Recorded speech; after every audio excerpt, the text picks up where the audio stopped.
Hello दोस्तों, मैं हूं डॉक्टर युवराज डरे, न्यूरोलॉजिस्ट रांची से। और हम हमारे चैनल पे न्यूरोलॉजी रिलेटेड जो बीमारी होती हैं उनके बारे में समझते हैं। और पिछले वीडियो में हमने स्पाइन की जो टीबी होते हैं उनके बारे में देखा था।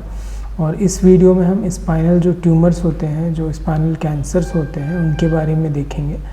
तो हम जानेंगे कि जो स्पाइन ट्यूमर होते हैं उनके क्या क्या टाइप्स होते हैं, किस किस प्रकार के होते हैं, उनका क्या कारण होता है और उनके क्या लक्षण होते हैं और उनसे कैसे बचा जाता है और उनका क्या इलाज होता है।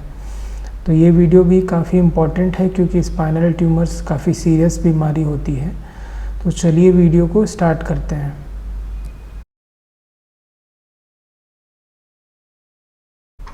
तो दोस्तों चलिए देखते हैं कि जो स्पाइनल ट्यूमर्स होते हैं वो किस किस टाइप के होते हैं। तो उसको देखने से पहले मैं आपको याद दिला दूं कि ये हमने पिछले वीडियोस में देखा था कि जैसे जो स्पाइन होता है उसमें बोन होता है, ये बोन हुआ, ये देन डिस्क होता है, देन उसमें उसके अंदर में स्पाइनल कॉर्ड जो है वो जाता है। और स्पाइनल कॉर्ड में जो है लेयर्स होते हैं, ड्यूरामेटर, पायामेटर, उसके बाद में स्पाइनल कॉर्ड अंदर में होता है। तो जैसे कि अगर इस लेवल पे आप अगर काट कर देखेंगे तो आपको ऐसा दिखेगा। तो इसमें आप देख सकते हैं कि ये जो है स्पाइनल कॉर्ड है बीच में, और उसके बाद में जो बाहर में जो कवरिंग होता है ड्यूरामेटर और आर्कनॉइड मैटर का, उसको ड्यूरा बोलते हैं। और ये फिर बाहर में बोन है और बोन के बीच में से ये रूट निकल के बाहर जाता है जो कि हाथ और पैर को नर्व सप्लाई करता है। तो जो ट्यूमर्स जो होते हैं वो या तो इस ड्यूरा के अंदर हो सकते हैं या बाहर हो सकते हैं। बाहर जो होते हैं उनको एक्स्ट्रा ड्यूरल बोलते हैं और अंदर जो होते हैं उनको इंट्राड्यूरल बोलते हैं। इंट्राड्यूरल में भी अगर वो कॉर्ड में है तो इंट्रामेडुलरी हो गया, और अगर नहीं है तो एक्स्ट्रा मेडुलरी हो गया। जैसे कि आप इस फोटो में देख सकते हैं, ये हुआ आपका एक्स्ट्राड्यूरल ट्यूमर जो कि ड्यूरा के बाहर है। देन ये हुआ इंट्राड्यूरल बट कॉर्ड के बाहर है तो इसको इंट्राड्यूरल एक्स्ट्रामेडुलरी बोलते हैं। देन ये हुआ इंट्रामेडुलरी ट्यूमर। अब जैसे आप इनके जो टाइप्स में देखेंगे कि कौन कौन से डिजीज़ आते हैं, तो हमने जैसे बताया स्पाइनल ट्यूमर दो टाइप के हो गए। इंट्राड्यूरल ये अराउंड 45% होता है, एक्स्ट्राड्यूरल ये 55% होता है। और इंट्राड्यूरल में हमने बताया कि इंट्रामेडुलरी हो सकता है या फिर एक्स्ट्रामेडुलरी। इंट्रामेडुलरी में कुछ कुछ ट्यूमर्स आते हैं, जैसे एपेंडाइमोमा हो गया, एस्ट्रोसाइटोमा हो गया, हेमेंजियोब्लास्टोमा हो गया। देन एक्स्ट्रामेडुलरी में मेनिंजियोमा हो गया, न्यूरोफाइब्रोमा, स्वानोमा, ये सारे ट्यूमर्स के नाम हैं। देन एक्स्ट्राड्यूरल में मोस्टली आता है मेटास्टेसिस। मेटास्टेसिस मतलब कि जो दूसरे प्राइमरी जो ट्यूमर्स होते हैं, जैसे ब्रेस्ट ट्यूमर हो गया, लंग ट्यूमर हो गया, वो स्पाइन में ट्रांसफ़र हो जाता है या फिर स्पाइन में फैल जाता है। देन उसके अलावा जो बोन के जो कॉमन कैंसर्स होते हैं वो हो सकते हैं। तो जैसा कि इस फोटो में आप देख सकते हैं, ये जो स्पाइन में जो ट्यूमर है वो ब्रेस्ट कैंसर से ब्लड के थ्रू आ सकता है। रीनल कैंसर जो होते हैं, जो किडनी के जो कैंसर्स होते हैं वो ब्लड के थ्रू आ सकता है। लंग कैंसर जो होते हैं वो ब्लड के थ्रू इस स्पाइन में फैल सकता है। इनके अलावा कुछ और कैंसर जैसे स्पाइनल कैंसर हो गया, स्टमक कैंसर हो गया, वो भी फैल सकता है। तो ये हुए दोस्तों ट्यूमर्स के, स्पाइनल ट्यूमर्स के टाइप। उसके बाद जो है दोस्तों क्या कारण होता है, तो कारण में जो है मोस्टली जेनेटिक होता है और इन्वायरमेंटल होता है। जेनेटिक में जो है दोस्तों कुछ कुछ जीन्स होते हैं जो म्यूटेट हो जाते हैं, उनके कारण कुछ लोगों को कैंसर होने का चांस बढ़ जाता है। और इन्वायरमेंटल में जैसे कुछ लोग जो होते हैं जिनको रेडिएशन एक्सपोज़र हो गया, कुछ टॉक्सिन एक्सपोज़र हो गया, उन लोगों को ये कैंसर होने का चांस बढ़ जाता है। तो ये हुआ कारण। और कारण के बाद दोस्तों देखते हैं कि क्या क्या लक्षण होते हैं। तो जैसे कि आप इस टेबल में देख सकते हैं, स्पाइनल डिफॉर्मिटी हो सकता है। डिफॉर्मिटी मतलब जैसे कि कुबड़ होना, बोन का पीछे या साइड में निकल जाना, इसको काइफोसिस या स्कोलियोसिस बोलते हैं। देन न्यूरोलॉजिकल प्रॉब्लम्स हो सकते हैं। न्यूरोलॉजिकल प्रॉब्लम डिपेंड करेगा कि कौन सा रीजन इन्वॉल्व है और कितना डैमेज है।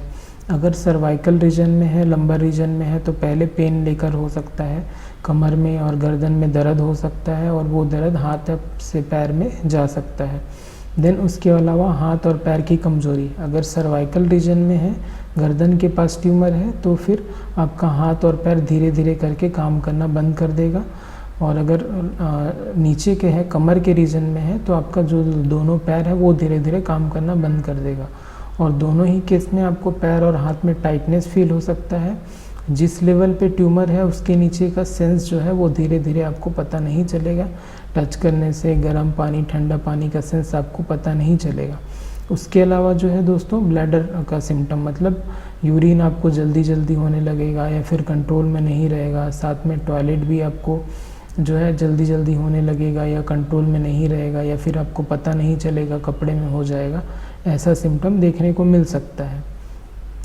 तो दोस्तों अगर किसी को ऐसा लक्षण दिखाई देता है तो उनको तुरंत डॉक्टर के पास जाना चाहिए। डॉक्टर सबसे पहले हिस्ट्री लेंगे कि ये सिम्टम जो है कब से शुरू हुआ, कितना दिन से जो है स्टार्ट हुआ, क्या क्या दिक्कत है, और देन उसके बाद एग्ज़ामिनेशन करेंगे। एग्ज़ामिनेशन करके जो है न्यूरोलॉजिकल सारे एग्ज़ामिनेशन में देखेंगे कि कहाँ पे एक प्रॉब्लम हो सकता है और क्या प्रॉब्लम हो सकता है। देन उसके बाद जो है आपको टेस्ट के लिए बोला जाएगा। तो टेस्ट में सबसे पहले ब्लड टेस्ट हो सकता है, देन उसके बाद x-ray chest, USG abdomen, then उसके बाद जो है स्पाइन का एक्सरे। और स्पाइन का एक्सरे में बेसिकली अगर बोन का ट्यूमर होगा तो वो दिख जाएगा, बट अगर कॉर्ड में ट्यूमर होगा स्पाइनल कॉर्ड में तो एमआरआई करना पड़ेगा। एमआरआई में जो है स्पाइनल कॉर्ड का ट्यूमर डिटेल में दिख जाता है। देन उसके अलावा दोस्तों अगर बोन में अगर प्रॉब्लम है, जो स्पाइन का जो बोन में प्रॉब्लम है, तो फिर आपको सीटी करने के लिए डॉक्टर बोलेंगे। और उसके बाद जो है दोस्तों ट्यूमर को लोकलाइज करने के लिए जो है पेट स्कैन भी बोला जा सकता है कि ट्यूमर जो है प्राइमरी बोन में है या कहीं और से आया है या फिर कहीं और फैला हुआ है। देन उसके बाद जो ट्यूमर दिखता है उसका बायोप्सी किया जाता है। बायोप्सी मतलब पतला नीडल से जो ट्यूमर का कुछ हिस्सा काट के उसको माइक्रोस्कोप में देखा जाएगा।